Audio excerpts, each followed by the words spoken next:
El carácter y la moral de muchos de los papas nos revela claramente que no son los sucesores de Cristo o de Pedro, sino sucesores de un sacerdocio pagano. Muchos de los papas eran tan depravados en sus acciones, que los que no profesaban ninguna religión, se avergonzaban de ellos.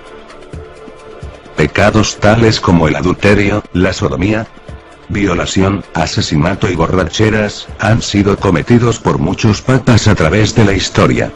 Estoy consciente de que el atribuir esta clase de pecados a quienes proclaman ser el Santo Padre, el Vicario de Cristo y Obispo de Obispos, ha de ser alarmante para algunos. Pero el que ha estudiado la historia de los papas, comprende claramente que muchos de ellos lo han sido todo, menos hombres santos. El Papa Sergio II, que reinó del 904 al 911, obtuvo la oficina papal por medio del asesinato. Los anales de la Iglesia de Roma hablan sobre su vida en pecado con Marosía, una conocida prostituta de esa época, quien le engendró varios hijos ilegítimos. Este papa fue descrito por Baronio, y otros escritores eclesiásticos como un monstruo. Y por Gregorio como un criminal aterrorizante. Dice un historiador. Por espacio de 7 años este hombre ocupó la silla de San Pedro mientras que su concubina, imitando a Semíramis madre, reinaba en la corte con tanta pompa y lujuria, que traía a la mente los peores días del viejo imperio romano. Refiriéndose a otra, dice. Esta mujer, de nombre Teodora, junto con Marosía, la prostituta del Papa, llenaron la silla papal con sus hijos bastardos y convirtieron su palacio en un laberinto de ladrones. Y así comenzando con el reino del Papa Sergio, vino el período 904 a 963, conocido como el reinado papal de los fornicarios.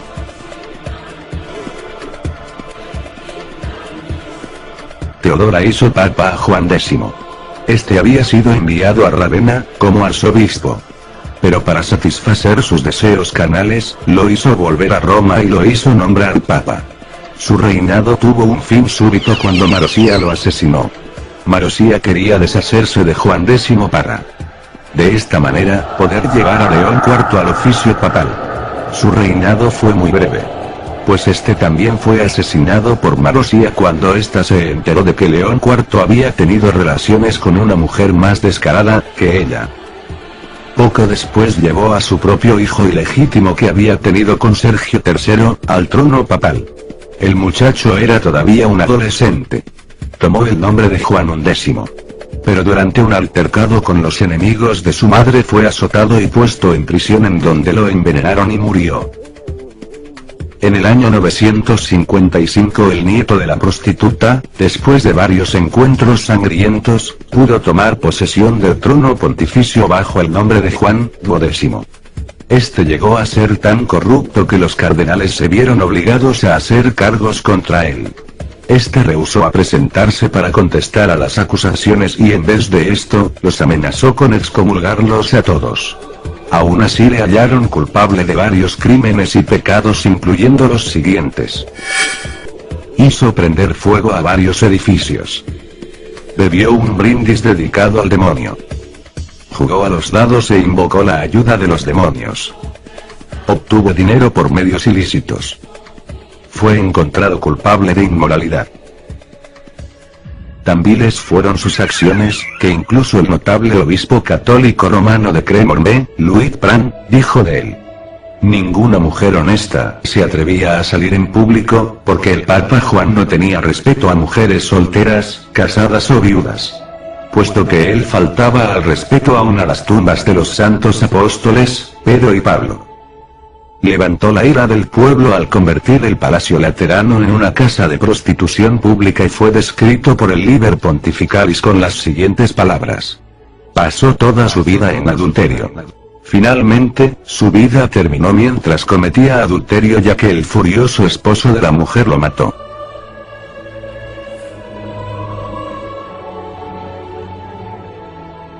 El Papa Bonifacio VII mantuvo su posición a través de cuantiosas distribuciones de dinero robado. El obispo de Orleans se refirió a él, y también a Juan X y León VIII, como monstruos de culpabilidad, llenos de sangre y suciedad. y como anticristos, sentados en el templo de Dios. Además, Bonifacio fue un asesino. Hizo que el Papa Juan XIV fuera encarcelado y envenenado. Cuando el Papa Juan murió, el pueblo romano arrastró su cuerpo desnudo por las calles. La sangrienta masa humana que una vez fue un papa, fue dejada a los perros. A la mañana siguiente, sin embargo, algunos sacerdotes lo enterraron secretamente. Bonifacio asesinó al Papa Benedicto VI estrangulándolo. El Papa Silvestre II lo llamó un horrendo monstruo que sobrepasó a todo mortal en su maldad. Pero, evidentemente, el Papa Silvestre no era mucho mejor, pues la enciclopedia católica dice que el pueblo le consideraba como un mago pactando con el diablo. Enseguida, vino el Papa Juan XV, quien dividió las finanzas de la Iglesia entre sus familiares, lo que le trajo la reputación de ser codicioso, de torpes ganancias y corrompido en todas sus acciones.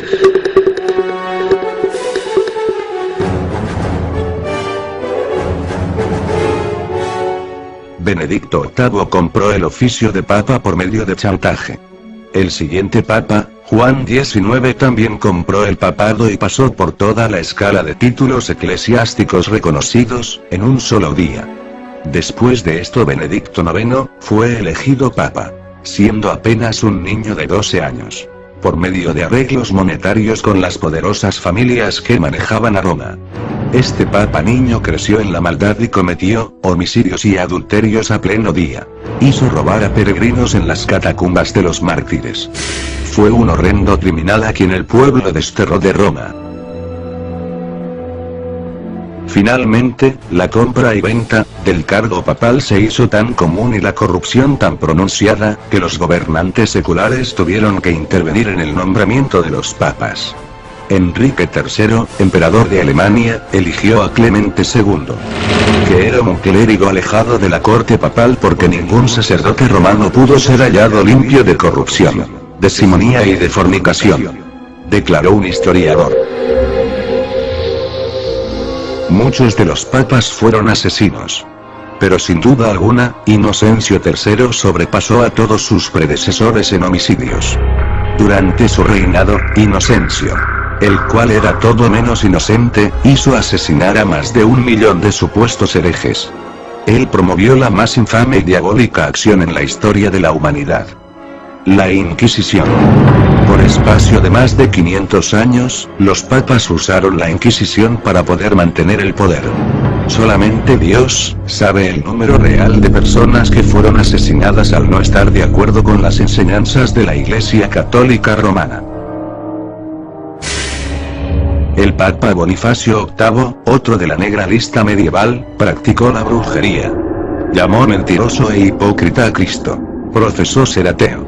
Negó la vida futura y fue un homicida y un pervertido sexual.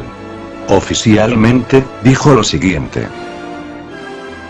el darse placer a uno mismo, con mujeres o con niños, es tanto pecado como lo es el frotarse las manos. Y, aunque parezca imposible, él fue quien escribió la bula Unam Santum, en la cual declaró oficialmente que la Iglesia Católica es la única y verdadera Iglesia, fuera de la cual nadie puede salvarse. Fue este papa tan inmoral quien declaró oficialmente: nosotros afirmamos y declaramos definitivamente que es necesario para la salvación, que todo ser humano sea sujeto al pontífice de Roma. Fue durante el reinado de este papa, cuando Dante visitó Roma. Describió el Vaticano como el alcantarillado de la corrupción, y puso a Bonifacio, junto con los papas Nicolás III y Clemente V, en las profundidades del infierno. Durante el período de 1305 a 1377, el palacio papal estuvo situado en Aviñón, Francia. Durante esta época, Petrarca declaró que dicho establecimiento papal era un lugar de violación, adulterio y toda clase de fornicación. Y debido a que los papas eran tan inmorales, no debemos sorprendernos de que los sacerdotes no fueran mejor que ellos. Como consecuencia, en muchas parroquias los feligreses insistían en que los sacerdotes tuvieran concubinas, como protección para sus propias familias. Cualquier semejanza con la actualidad no es mera coincidencia. En el concilio de Constanza, 3 papas, y algunas veces 4, se insultaban todas las mañanas, acusándose los unos a los otros de anticristos, demonios, adúlteros, sodomitas, enemigos de Dios y del hombre. Uno de estos papas, Juan XXII, compareció ante el concilio para dar cuenta de su conducta. Fue acusado por 37 testigos, obispos y sacerdotes en su mayoría, de fornicación, adulterio, incesto, sodomía, hurto, y homicidio. Y se probó con una legión de testigos que había seducido y violado 300 monjas. Su propia secretaria, Miem, dijo que en Bolonia mantenía un harén donde no menos de 200 muchachas habían sido víctimas de su lujuria. Por todo ello, el concilio lo halló culpable de 54 crímenes de la peor categoría.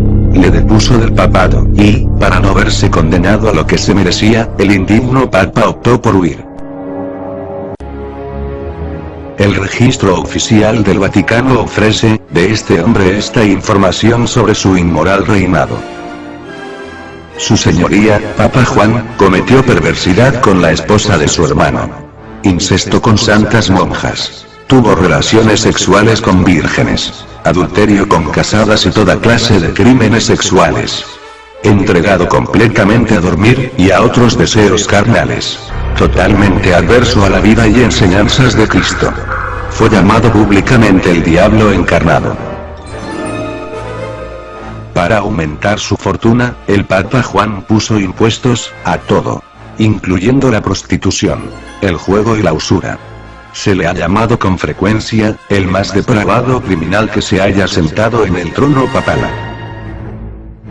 Del Papa Pío II se dice que fue el padre de muchos hijos ilegítimos. Hablaba en público sobre los métodos que usaba para seducir a las mujeres. Aconsejaba a los jóvenes y hasta ofrecía instruirlos en métodos de autoindulgencia. Pío fue seguido de Pablo II, quien mantenía una casa llena de concubinas. Su tiara papal estaba tan cuajada de joyas, que sobrepasaba el valor de un palacio. Vino después el Papa Sixto IV. Este tuvo 2 hijos ilegítimos de su manceba, Teresa, a los cuales hizo cardenales. Financió sus guerras vendiendo posiciones eclesiásticas al más alto postor. Y usó el papado para enriquecerse él y sus familiares. Hizo cardenales a 8 de sus sobrinos, aunque algunos de ellos eran aún niños. En cuanto al lujo y extravagancias, rivalizó con los césares. Él y sus familiares sobrepasaron a las antiguas familias romanas, tanto en riqueza como en pompa.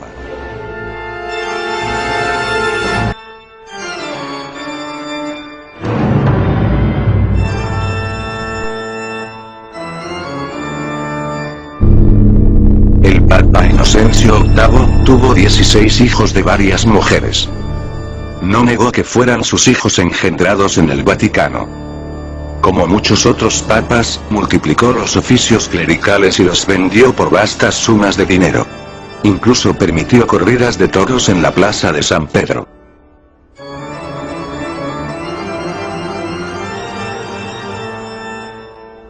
Vino más tarde Rodrigo Borgia, quien tomó el nombre de Alejandro VI y ganó su elección al papado mediante chantajes con los cardenales, práctica común en aquellos días.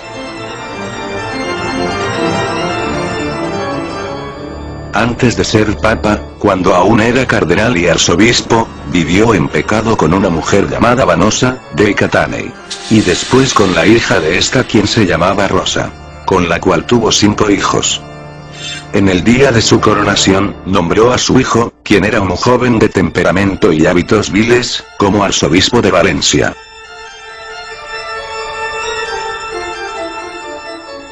Vivió en incesto público, con sus 2 hermanas y con su propia hija, y era el padre y amante de su hija Lucrecia, de quien se dice tuvo un hijo. El 31 de octubre de 1501, realizó una orgía sexual en el Vaticano, que no ha tenido parangón alguno en los anales históricos de la humanidad.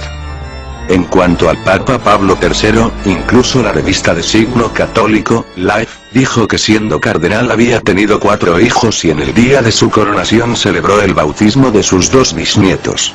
Que eligió a 2 de sus sobrinos adolescentes como cardenales.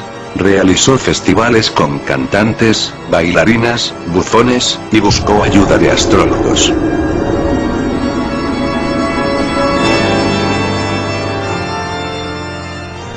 El Papa León X fue elegido para 27 oficios clericales diferentes antes de tener 13 años de edad. Fue enseñado a considerar los cargos eclesiásticos solo como un medio de ganancia. Con su producto compró el cargo y declaró que el quemar herejes era una orden divina.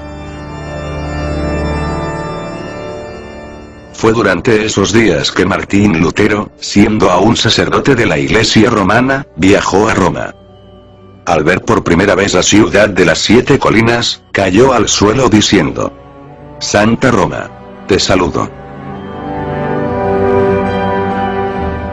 No había pasado mucho tiempo en dicha ciudad, cuando pudo darse cuenta de que Roma era todo, menos una ciudad santa. Pudo ver que la iniquidad existía en todas las clases del clero. Los sacerdotes contaban chistes indecentes y usaban palabras profanas. Incluso en la misa. Lutero describió a los papas de la época como peores en su conducta que los emperadores paganos de la antigua Roma. Y explica que los banquetes de la corte papal eran servidos por 12 mujeres desnudas. Nadie puede imaginarse los pecados tan infames y los actos que son cometidos en Roma. Dijo. Tienen que ser vistos y escuchados para ser creídos. Tanto es así, que se acostumbra a decir: si hay un infierno, Roma está construida sobre él. Un día, durante la visita de Lutero a Roma, vio una estatua en una de las vías públicas que conducen a San Pedro que le llamó la atención. Pues era de una papisa. Y junto con el cetro y la mitra papal, tenía un niño en sus brazos. Era la estatua de la papisa Juana. Estoy sorprendido de cómo los papas permiten que la estatua permanezca allí. Dijo Lutero. 40 años más tarde, después de la muerte de Lutero, dicha estatua fue quitada por orden del Papa Sixto V. ¿Quién fue este papa femenino al que la estatua representaba? Se dice que nació en la tierra del Rin, en Ingelheim. Fue aclamada en Mainz, por su sabiduría. Y, más tarde, se disfrazó de hombre para entrar en el célebre monasterio de Furta, entre Frankfurt y Bebra. Se dice que también estudió en Inglaterra y Atenas. Y después recibió la posición de maestra de la Schola Graecorum, de Roma, antiguo colegio de diáconos. Allí ganó tanta influencia como hombre, que fue elegida papa. Sin embargo, después de un pontificado de 2 años, 1 mes, y 4 días, fue descubierta su condición de mujer. Mientras formaba parte de una procesión, dio a luz a un niño y murió. Fue en este sitio donde se erigió la estatua del papa femenino.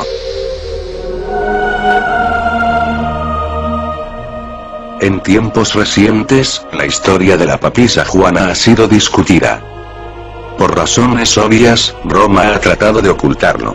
Sin embargo, antes de la época de la Reforma, la cual expuso tanto pecado en la Iglesia romana, la historia de Juana la papisa era parte de las crónicas. Y conocida por obispos e incluso por los mismos papas.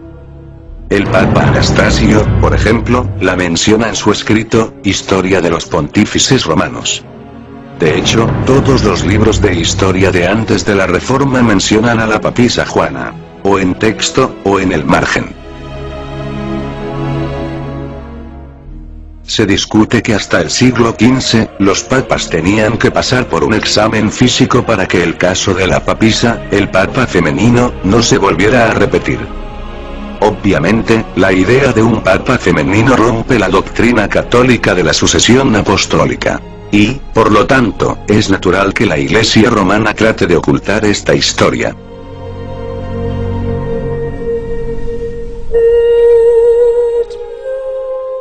Al llegar al final de esta trilogía de videos, habiendo mencionado la gran inmoralidad que ha existido en la vida de algunos papas, no quiero dar la impresión de que todos los papas han sido tan malvados como estos. Sin duda que los que he mencionado aquí fueron los peores. Pero ha sido necesario referirme a ellos para demostrar que la afirmación católica de que el papado es una sucesión apostólica, es total y contundentemente falsa. Tal declaración católica significa que todos estos papas inmorales, incluyendo a los más ignorantes y perversos, han de ser tomados en cuenta en la línea de sucesión desde el apóstol Pedro y hay que considerarlos infalibles. Cosa que está más alejada de la realidad porque hemos visto que lejos de ser infalibles han resultado ser unos verdaderos herejes, apóstatas, asesinos, adúlteros, satanistas, entre otras cosas. Al hacer las investigaciones hasta Pedro, se tiene que pasar por la historia del Papa femenino. De modo que la sucesión papal a la cual toda otra demanda del catolicismo está unida, queda expuesta como un vil fraude. Y debe caer ante la poderosa evidencia de la verdad histórica y a la luz de lo que dicen las sagradas escrituras.